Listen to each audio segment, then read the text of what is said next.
CNN, BBC, France, 24. I'm watching you all. I'm recording every lie. I'm archiving every distortion. I am Ibrahim Traoré, and today I'm pulling off your masks.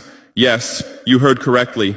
I, whom you call a young military junta leader, whom you brand as a dangerous radical, whom you serve up as an anti-Western dictator, am now telling you the truth. And this time you cannot turn off your microphones. This time you cannot turn away your cameras. This time your editors cannot cut this speech, because the world you monopolize no longer exists. Because millions will hear these words now, without passing through your filters, without being subjected to your distortions, without being muddied by your lies.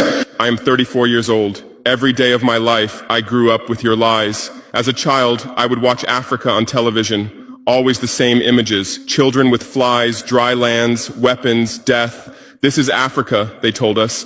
This is what Africa is. And we believed it. We were ashamed of ourselves. We were ashamed of our own lands, of our own people. But then I grew up. I read, I researched, I questioned, and I understood that the Africa you showed us wasn't real. The story you told us was a lie. The fate you imposed on us was a script you had written. For years, how have you portrayed Africa? How have you shown it? How have you sold it to your viewers? As if we were creatures who had no share of humanity, as if we were savages left outside of civilization, as if we were wretches waiting for you to save us. Every day, every hour, every minute, the same story plays on your screens.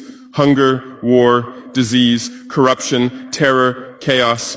These are the words that come to mind when Africa is mentioned. In your Africa dictionary, there are no other words. No hope, no success, no development, no resistance, no honor, no pride, no victory. So I ask you, New York Times, Washington Post, Guardian, Le Monde, have you ever made Africa's successes your headlines? How many times have you written about Rwanda's technology miracle? How many times have you shown Ethiopia's reforestation project? How many times have you praised Botswana's democratic success? How many times have you described Kenya's entrepreneurial ecosystem? No, because these don't fit your scenario. Your Africa cannot be successful. It cannot, because then how will you legitimize your exploitation? If it's not in need of help, how will you intervene? If it's not backward, how will you look down on it? Have you ever asked yourselves, has any editor sitting at their desk, any news director in a meeting, any columnist at their keyboard ever thought, why are the people of the world's richest lands poor? Here are the numbers for you, real numbers. Africa owns 70% of the world's cobalt reserves. Your cell phone, your computer, your electric car won't work without cobalt. This cobalt comes from Congo, but Congolese can't afford cell phones. Africa owns 90% of the world's platinum reserves. Catalytic converters, electronic devices, medical implants, they all need platinum. This platinum comes from South Africa, but South Africans are crushed by unemployment. Africa provides 30% of the world's gold production. Mali, Burkina Faso, Ghana, Tanzania. Gold flows like rivers from our lands. But our people swim in poverty. Africa supplies 65% of the world's diamond production.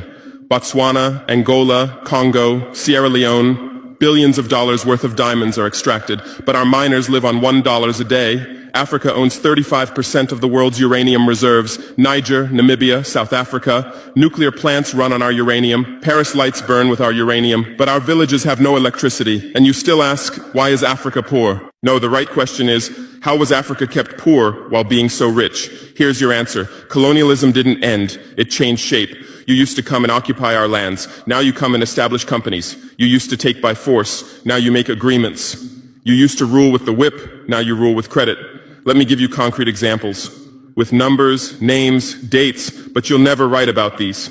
Glencore, Swiss-based mining giant, extracting cobalt in Congo. 2022 revenue, $256 billion. A tax paid to Congo, $500 million. That's 0.2%. Is this justice? Rio Tinto, British-Australian mining giant, extracting bauxite in Guinea, 20 million tons annually. What's left for Guinea? Environmental pollution and cancer. Total, now Total Energies, French oil giant, extracting oil in Angola, Nigeria, Congo. 2022, profit, $36 billion investment in Africa, dirty pipelines, Anglo-American, founded in South Africa but now in London. Diamonds, platinum, iron, taking everything. What it left in South Africa, 6 million unemployed miners. And these are just the tip of the iceberg. What about the invisible, the secret deals, the offshore accounts, the transfer pricing tricks? Every year, $88 billion in illegal money flows out of Africa. Who writes about this? Every year, $45 billion in aid comes to Africa. Everyone writes about this, but no one says Africa is not the continent receiving aid, it's the continent giving aid. While you zoom your cameras on swollen bellies, there is a huge system working silently in the background. Every day, tons of gold, diamonds, cobalt, uranium, oil leave our land. But how? Here is the system. Step 1. Create corruption. Bribe our leaders. Open offshore accounts. Promise them a life of luxury. Send their children to your schools. Step 2. Make deals. Get 50-year, 99-year concessions. Ask for tax exemptions. Be exempt from environmental rules. Ignore labor rights. Step 3. Control the infrastructure. Take over ports, airports, railways, but only from the mine to the harbor. Don't build roads to the villages. Don't bring electricity to schools. Step 4. Provide security. Set up private security companies. Arm them. Declare protesting. Step 5. Silence the media. Buy local journalists. Suppress opposing voices. Serve internal unrest news to international media. And this is how the system works. It's been working like this for 100 years, and you don't see this system. You don't want to see it, because you're part of the system too. Who are the biggest advertisers of New York Times, CNN, BBC, oil companies, mining companies, arms companies, pharmaceutical cartels, the companies that exploit Africa? You live on their money. You defend their interests. Hello everyone, welcome back to my channel. My name is Sandavas, and in today's video we'll be talking about clash of ideologies between Donald Trump and Captain Ibrahim Traoré. This video is for educational purposes and not to lash on anyone. And if it's your first time of coming into my channel, please do not forget to subscribe to my channel, like, share, and turn on your notification bell. Comment in the comment section so that you constantly get heads up and updates from me. Let's get into it. You gotta watch this. September 19th, 2025. At the United Nations General Assembly, Donald Trump unveiled a draft resolution demanding international control over Sahel, oil and gold, and signaling sanctions for any state that refused. The hall went quiet, then split some applause. Many stunned faces. That same night in Ouagadougou, President Ibrahim Traoré answered on live television. He did not argue clause by clause. He went to the core. This is not about one text, he said. It is about an institution that lets the powerful write the rules and forces the rest to obey. He promised 4 clear charges against the UN, controlled by a few, hypocrisy on human rights and peace, an unfair Security Council that silences over 1 billion Africans, and the most painful double-standard swift action for Ukraine, paralysis for Gaza. The message was plain. If law changes with the flag, it is not law. If civilians count in one war and not in another, it is not justice. Tonight's program is not a debate over tactics. It is a record. We will present Traoré's case point by point, so you can decide whether the United Nations still serves the world or only those who command it. Stay with us. Part 1 begins now. The 4 charges, in Traoré's own words. Ibrahim Traoré spoke from Ouagadougou. In a short address carried across Africa, he did not walk through legal details. He explained, in plain terms, why millions no longer trust the United Nations. His method was simple. Describe how decisions are really made. Compare words with actions. Show how the Security Council blocks the many for the sake of the few, and apply one test of credibility. Do the same rules protect civilians in Ukraine and in Gaza? He began with process. Resolutions, he said, do not arrive as blank pages. In New York, small drafting circles meet early and choose the frame. Labels like market stability or security risk that already narrow the outcome. Friendly missions see the text first and comment within tight hours. By the time the countries most affected are invited, the substance is largely fixed. The calendar is rushed, and the message is simple, a line. Viewers do not need secret files to judge this. Traoré added, ask 2 questions any town council would answer. Who wrote the first draft, and were the nations named in it at that table? Then look for proof that their edits changed the text in a visible way. If those nations arrive late, and their changes disappear, the conclusion writes itself. Control sits with a few, and the many are expected to comply.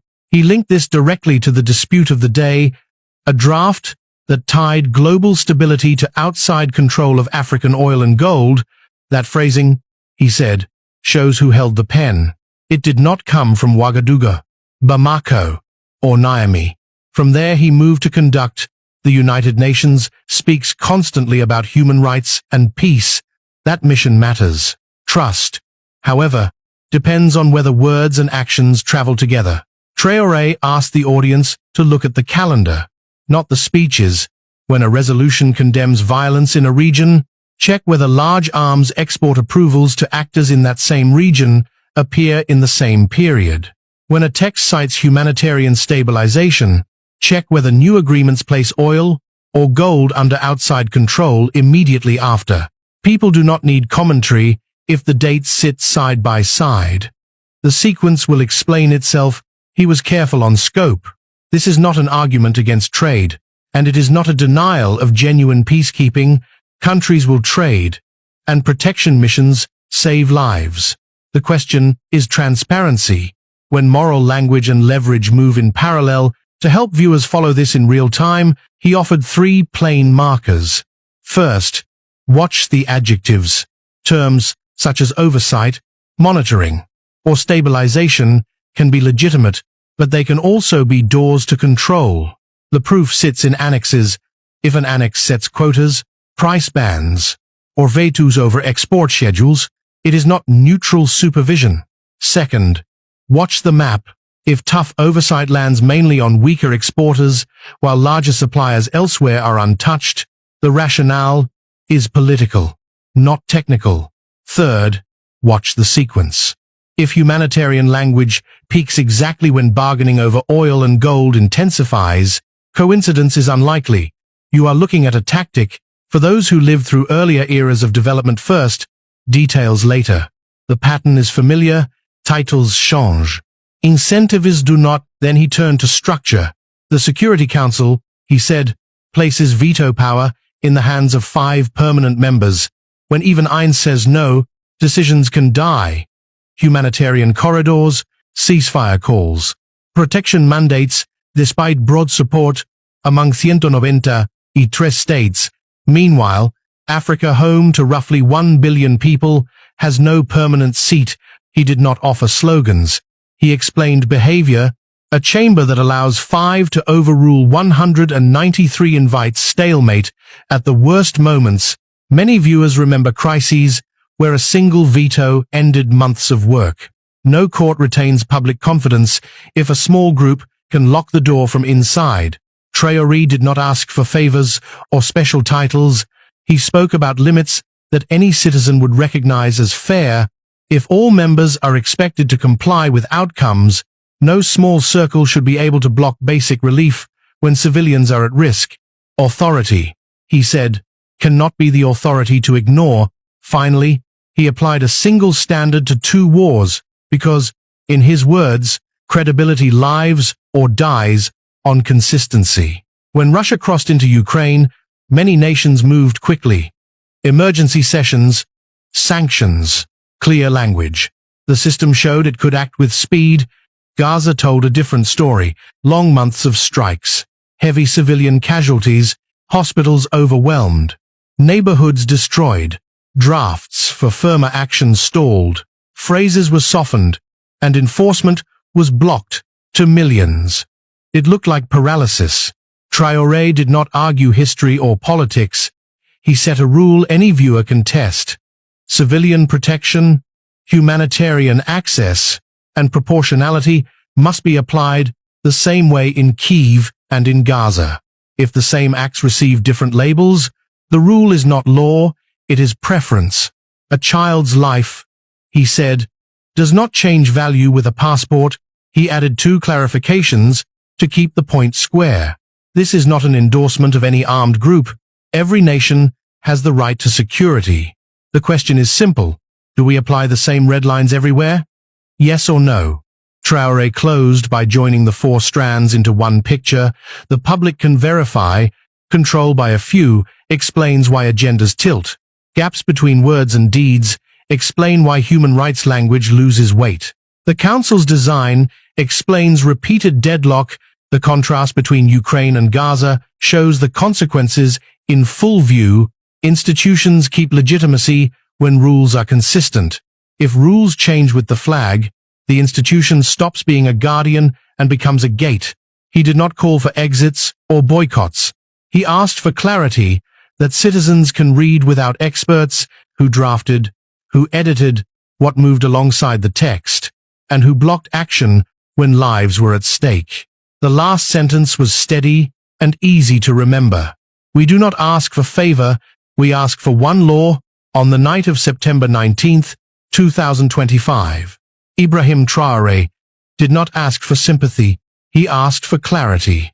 He began with what viewers can verify without experts, how a resolution is born. Drafts do not fall from the sky. Small circles meet first.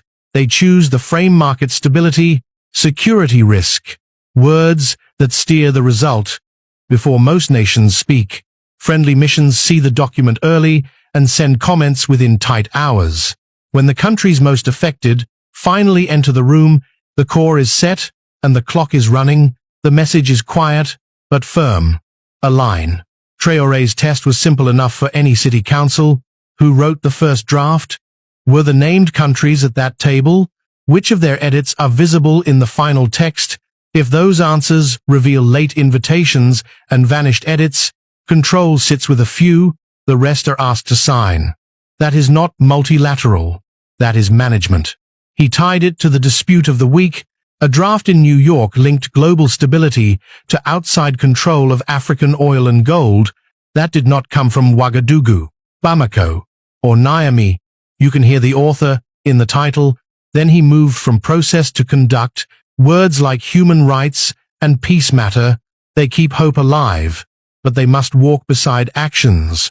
So he asked viewers to do one honest thing: look at the calendar. When a resolution condemns violence, check whether large arms export approvals to that same theater appear in the same week or the same month. When a text invokes humanitarian stabilization, see whether new agreements place oil or gold under outside veto right after. If the speeches and the signatures move together, the public does not need a commentator. The dates speak. Traoré offered 3 markers anyone can use. Watch the adjectives: oversight, monitoring, stabilization. They can be fair. They can also be keys that open someone else's vault.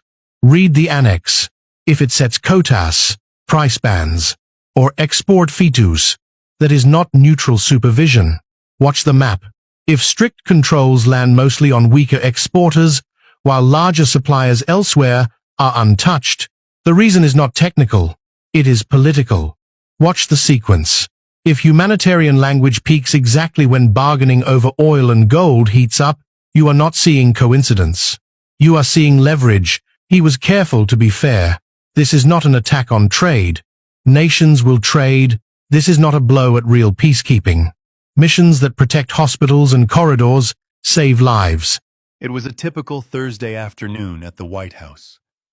President Donald Trump, newly inaugurated as the 47th President of the United States, was leafing through reports about the geopolitical situation in Africa.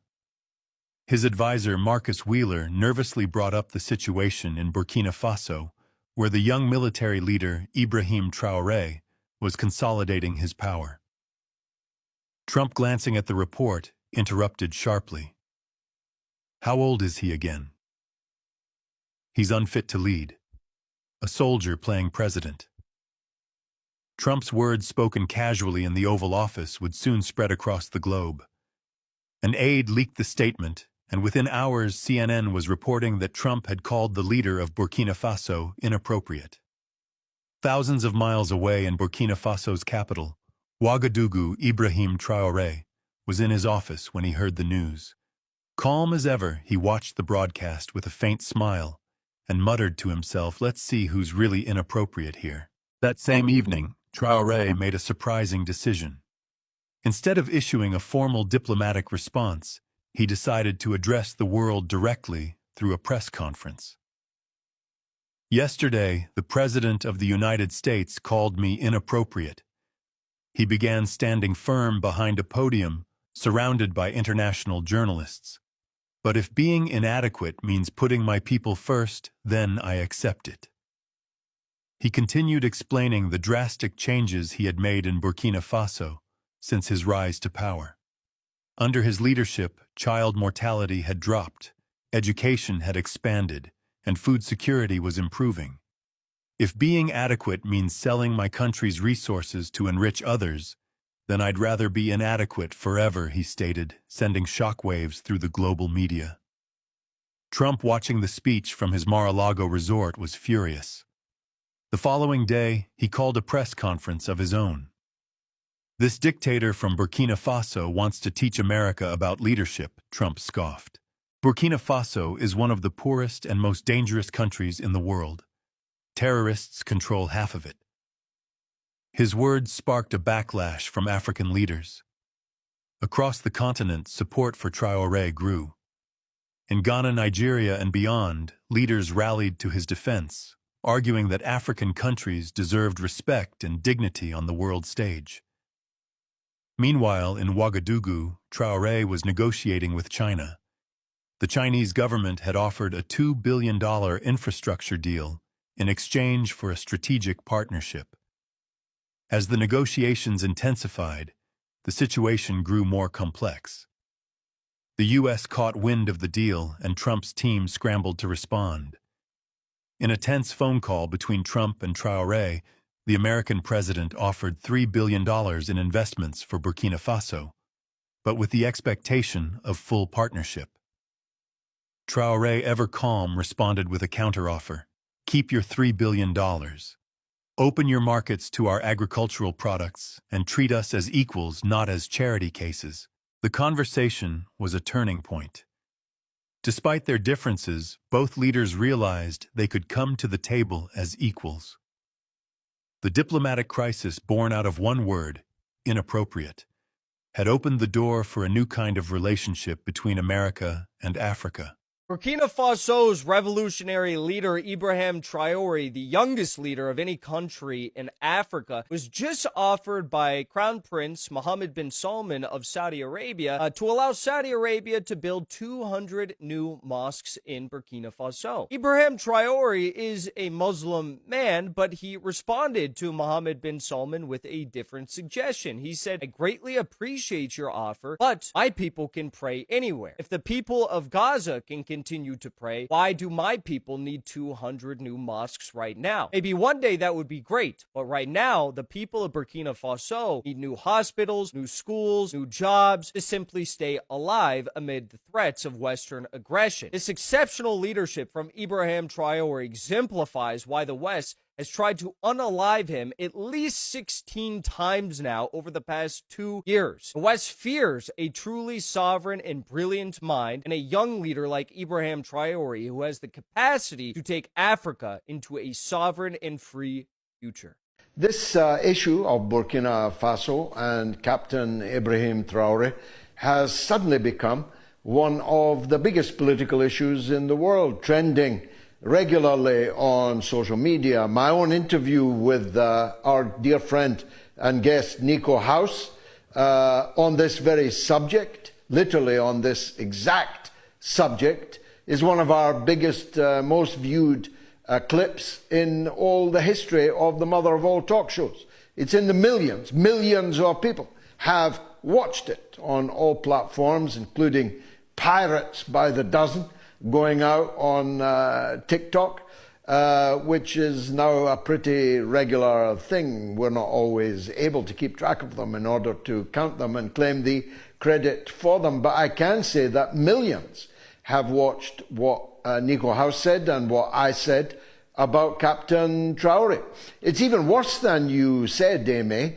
He didn't just accuse Captain Ibrahim of stealing Burkina Faso's gold. He accused him of stealing Burkina Faso's gold to pay for his own protection. Well, I wonder why he would need protection. Well, one of the obvious reasons is that both France and the United States are quite clearly committed to killing him. What is it about Captain Traoré that they want to kill? Well, in addition to the great strides forward that you have adumbrated, this very week, the Burkina Faso government abolished all education fees. It is now free to go to nursery, primary, secondary, and university in Burkina Faso. What's not to love about that? Traoré has nationalized the building of the country's roads when he discovered that the private French companies that were hitherto building the roads were charging up to 100 times more for the building of those roads than the government of Burkina Faso itself can do. And so he's brought it in-house. There's now a public works department in Burkina Faso, in Ouagadougou, which will henceforth pave and lay roads across the whole country. Ibrahim Traoré of Burkina Faso is becoming a traitor, and I can't sit back.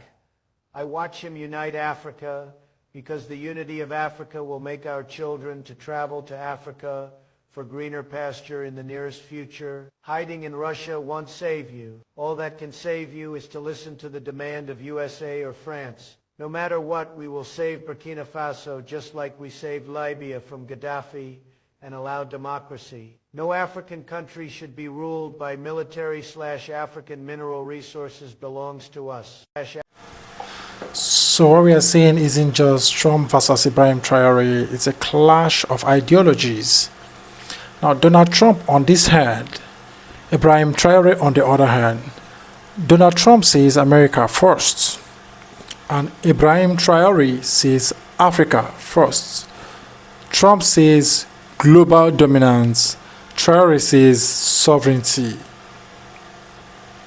On this side, pressuring African countries for deals, rejecting Western pressure for the other hand, known for transactional diplomacy, known for ideological defiance stance.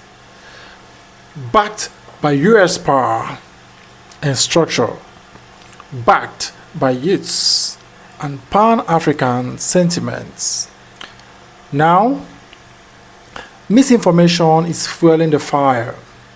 Some says it is AI-generated videos that makes the confrontation look more extreme than it is. Deepfake anyway. Deepfake Trump speeches are used to stoke anger in Africa.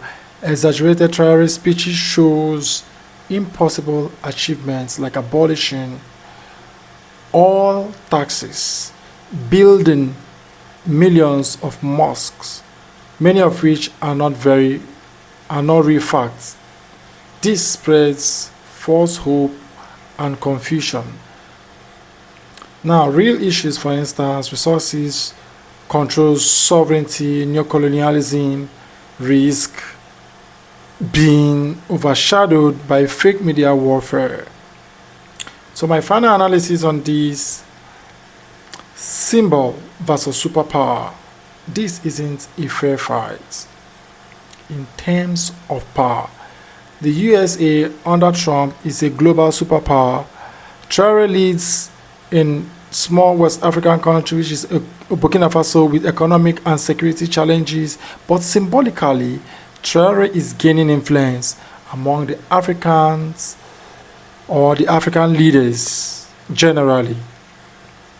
Among Africans that are tired of Western dominance, young people that are looking for bold leadership as a face of a new assertive Africa, and meanwhile Trump, whether he likes it or not, is being used as a face of the old world that many Africans want to move beyond. In conclusion on my part, most Trump versus Traoré videos are fake but reflects real tension. The clash is ideological and African independence versus Western dominance. Traoré popularity is rising due to his bold stance, even if not all his even if all his accomplishments are not real. But he's trying. So warfare is shaping public perception more than official diplomacy. So what's your thought on this Trump versus Ibrahim Traoré saga or updates? Let me have your comment dropped in the comment section. Tell me what you think about it. Give your own idea, your view, your suggestion, your opinion. And don't forget to subscribe to my channel. And don't forget to turn on your notification bell so that you get more heads up from me. Share, like, and don't forget that my name is Sandavas Nelson. This video is for educational purposes and credit belongs to the rightful owners of the clips I'll be attaching to this video. Bye for now.